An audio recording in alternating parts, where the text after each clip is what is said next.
Well, let's remain with food matters. This time here in Ghana, Director of the Animal Research Institute, Dr. Emmanuel Edu, has called for more investment into livestock farming to help support local demand. Annually, Ghana imports meat products worth $200 million to support about 70% of local demand, with the remaining 30% satisfied by local produce. Karen Dodu has more in this report. The livestock sector in Ghana contributes on average an estimated 7% to agriculture GDP and contributes significantly to overall agricultural development. However, the slow growth pace of the livestock subsector has created a deficit in animal source protein in the country. For instance, Ghana spends millions of dollars importing large volumes of ruminants, particularly cattle, frozen meat and dairy products annually to meet the domestic demand for livestock products. According to the director of the Animal Research Institute, Dr. Emmanuel Edu, government must make a conscious effort to support farmers by providing space needed to promote interest in livestock farming. As government, who should come in to say that this sector of the country is dedicated to livestock farming. We do not have to convert into concrete. You do not have to be. We do not have to be outcompeted. You know, people go into pig production, and they set up their farms. Before long, the city catches up on them and they think they have to move. All their investments go to waste. We don't have to do that kind of thing to our farmers, right? So government has this share to play. It takes quite a lot of resources to get into animal farming. Capital-wise, it's capital intensive. Meanwhile, Director General for the Council for Scientific Industrial Research, Professor Victor Ajman, has called on government to leverage more on scientific research to help develop our agri sector. According to him, Ghana imports about $2 billion worth of agri products annually, gradually crippling demand for local products. Professor Ajman explained that using locally generated technology will help reduce imports of agri products. Council for Scientific and Industrial Research, CSIR, is the foremost research institute in the country with a mandate to carry out scientific and industrial research for national development. However, not all technologies developed by the 13 institutes under the Council have been adopted. Director General of the CSIR, Professor Victor Ajman, explained that this is hampering development, especially in the agriculture sector. The Ministry of Agri indicates that in Ghana, we import $2 billion worth of agricultural products. So you find out that things that we can produce in the country, we are importing. So what we do as research is to focus on these key import-driven commodities. And what we do is that we come up with varieties. He added that the private sector can also help bring out technologies developed by the Institute through marketing. One of the things that we have not effectively done is how do we process tomato at the household level and either move it to an enterprise or, at the household level, store it, can it for sale. The reason why industry is important is that if you take, for example, neat fufu, it was developed by CSIR, but it took an entrepreneur to be able to make it popular throughout the country. In honor of some remarkable work and achievements, the Council will organize the Scientific and Lifetime Recognition Awards as part of its 60th anniversary come Friday. Karen Dodo's report for Joy Business.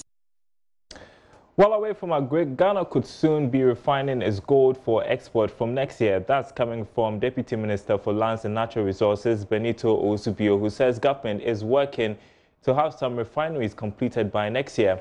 According to the Deputy Minister, this is to ensure that the nation's revenue for mining is enhanced. Here's more in this report. According to the World Bank, Ghana ranked #1 producer for gold in 2018. Overtaking South Africa, its traditional competitor. The country now exports some 158 tons of gold annually. But despite being a top producer of gold, the nation is yet to realize its quest of adding value to the mineral. Speaking to Joy Business, the Deputy Minister for Lands and Natural Resources, Benito Osubio, said Government is working to have at least 30% of the gold refined locally with the completion of some local refineries. Currently, there's a big one in Accra, close to the airport. That's called the Gold Coast Refinery. And the one under construction at PMMC. And we are aware there are two others, that those ones are medium scale. Yes. But it's important that we get big refineries, because if Ghana is looking at 158 tons, yes, 30% of that is a lot. Refineries should have the capacity to be able to do that, and we would also ensure and make sure that they will be able to do that. The Deputy Minister further indicated plans are far advanced to have some of the refineries operational by next year. At the moment, we are at cabinet level. Cabinet is looking at the policy, making sure that the legal regime is adhered to. You know, our president is a lawyer, and he wants to ensure that everything that is done, we do it strictly by law. We are in consultation with the mining companies. They are not in disagreement. What they say is that when we give it to you, it's assumed you've bought it, so you should be paying for it instantly. And that is the contractual agreements that they have with their international partners. So we would have to also be seen to be doing the same thing. So I think by next year, we should be there. We'll begin with the first few refineries that are in place, and we'll ramp up to get to the 30%. By adding value, government hopes to generate more revenue from gold export. Now, EcoBank Ghana is defending its decision to defer payment of dividends to shareholders despite an increase in profit in 2018. Managing Director Dan Saki says the bank is building its reserves after meeting the minimum capital levels, hence their inability to declare dividend. At the bank's annual general meeting in Accra, some shareholders expressed disappointment, adding the bank is not equally performing well on the Ghana Stock Exchange. Ghana closed the year with profit before tax at 133 million Ghana cedis, an increase of 36%. The growth has been largely attributed to increased revenue, lower impairment charges, and moderate increase in the cost of operations. Remittance revenue was 57 million cedis, representing 18% year-on-year growth. Despite this growth, the bank decided to defer dividend payment. Managing Director of the bank, Dan Saki, in response, says the bank is building its reserve before declaring dividends. Meeting 400 is not the end of the game, but it is key that you maintain the appropriate capital levels to back the level of business that we do. If you look at EcoBank's position on the market, EcoBank's balance sheet and revenue generation capacity, it's important that we maintain adequate capital. So we did last year, what we did was to transfer part of the reserves we've built up over the years into stated capital.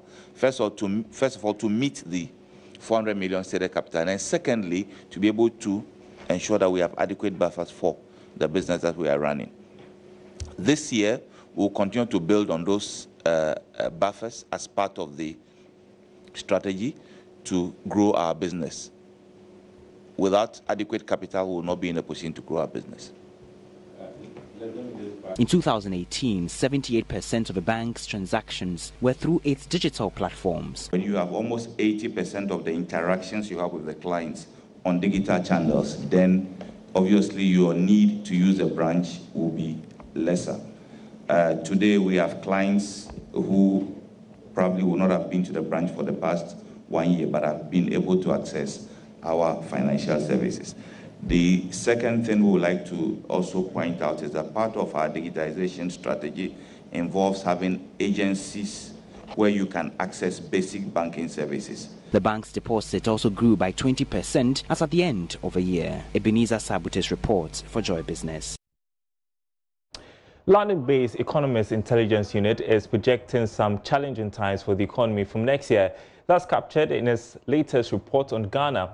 George Rafi now looks at what the report is saying about economic growth, the cedi, and inflation rate. Going through the 22-page report, especially with aspects that focused on the economy, one word that can be used to describe it is interesting. This is because while the report points to some challenging times ahead, it is also optimistic about things improving. For now, let's focus on the Ghana cedi, inflation rate, and economic growth, and what the unit is saying about these areas. Well, for those who thought that things are over for the cedi, the EIU holds a different view, as it projects that the cedi will come under some little pressure again, hitting 5 Ghana cedis, 31 pesos by the end of this year. It is even projecting a 5 Ghana cedi, 86 pesos for the cedi by the end of next year. The report also shows that government would miss out on its end-of-year inflation target of about 8%, but rather hitting 9.6%. While the IMF and the country's development partners were projecting some robust growth of 8.8%, making Ghana the highest in Africa, the EIU doesn't think so, as it's rather projecting a 5.6% economic growth rate, and far lower than what government is projecting. On the monetary side, it expects the Monetary Policy Committee of the Bank of Ghana to keep the policy rate at 16%. Now, despite these challenging times ahead, the same EIU has indicated that the governing party, MPP, would see the economic situation generally improve during the remainder term in office, as it projects that Nana Akufo-Addo would be re-elected into office. Well, we have been getting some perspective on the marketplace from economists at Databank Courage Buti on this report by the EIU. He says the projection partly reveals some challenges the economy faces and also the country is not yet out of the woods. We must take these as projections, really. I'll say things about the forecast figures that are put out there. And the first thing is that our own trend projection of growth over the medium term point to the fact that growth is likely to be in the region of 5.5% thereabout to 7% over the next 3-4 years. Now, if we just oppose that to government forecast over the last year this government has been in power, you realize that they have been a bit conservative about their growth projections. And so for each of the 2 years that has passed, they've exceeded what they projected marginally. And then I've had cause to even raise the issue with the 28 that it was way below what should be expected given the drivers of that growth. It turned out that it grew faster than they had even projected. So on government projection, really, they have been a bit conservative on that side of growth. On that side. And the third thing is that EIU's projection of 6.5% growth in 2019 is again within that trend projection we're talking about between 5.5% and 7%. But then if you look at the reasoning, the assumptions underlying the projection, we're talking about a slower growth in agricultural sector. Well, let's move on now. Chief Executive Officer of the Private Enterprise Federation, Nana Osei-Bonsu, has said that the Securities and Exchange Commission, SEC, failed to prevent recent challenges in the capital market. This follows some agitations by customers of Gold Coast Fund Management in Kumasi last Monday.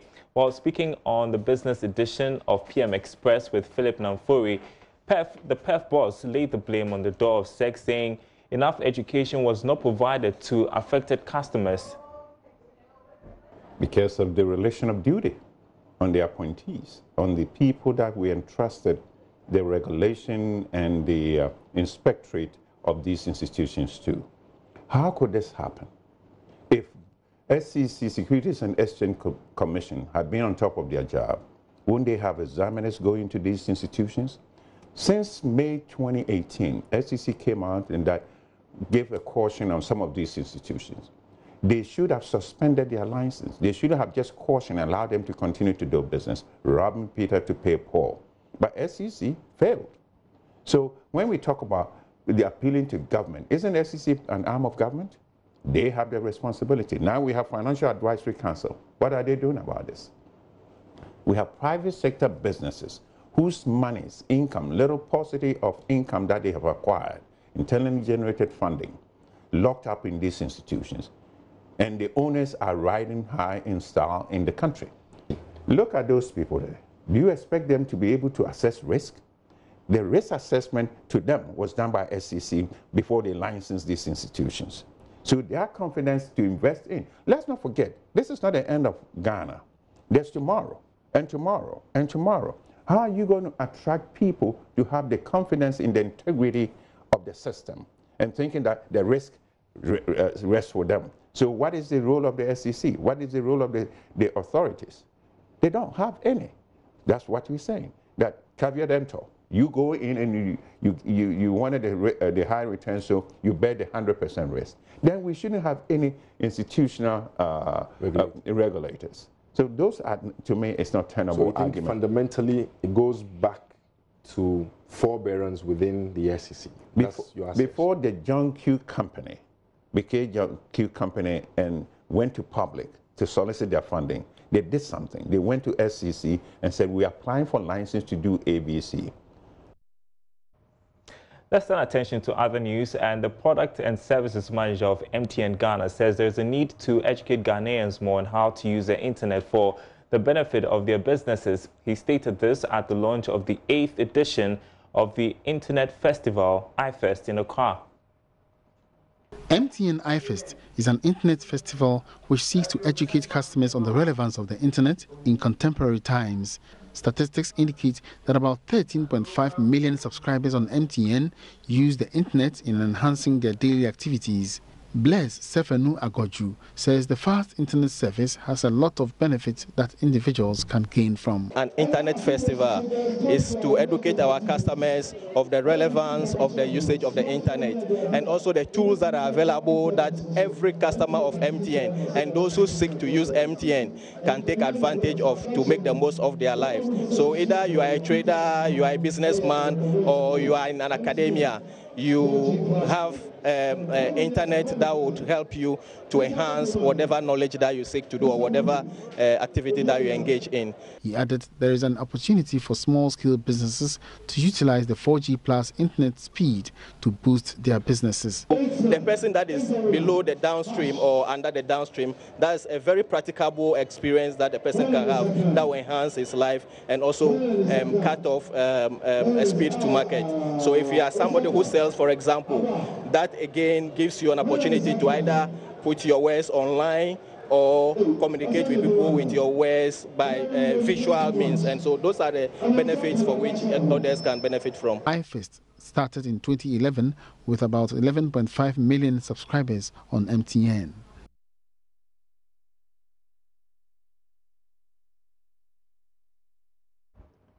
All right, you're watching Business Live, and staff of Universal Merchant Bank, publicly called UMB, say they are taking this year's JOYSPORTS Invitational by storm. According to the captain of the team, Kujich Achampong, they are deploying, among others, the Trojan horse tactics. But first, here's head of corporate credit, Maxwell Eduotre. UMB! UMB!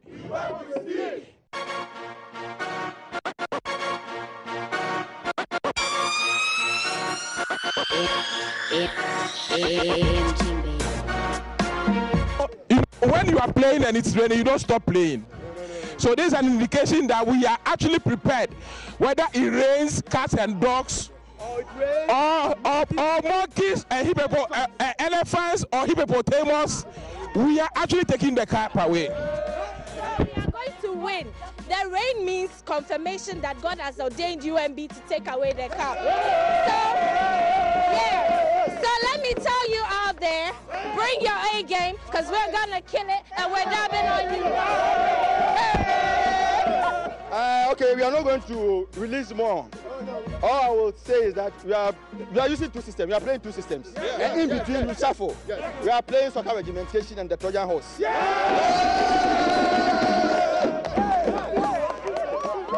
Yeah, so in between, we just switch to confuse our opponents. We are not going to understand anybody. So if you know, you know. Thank you.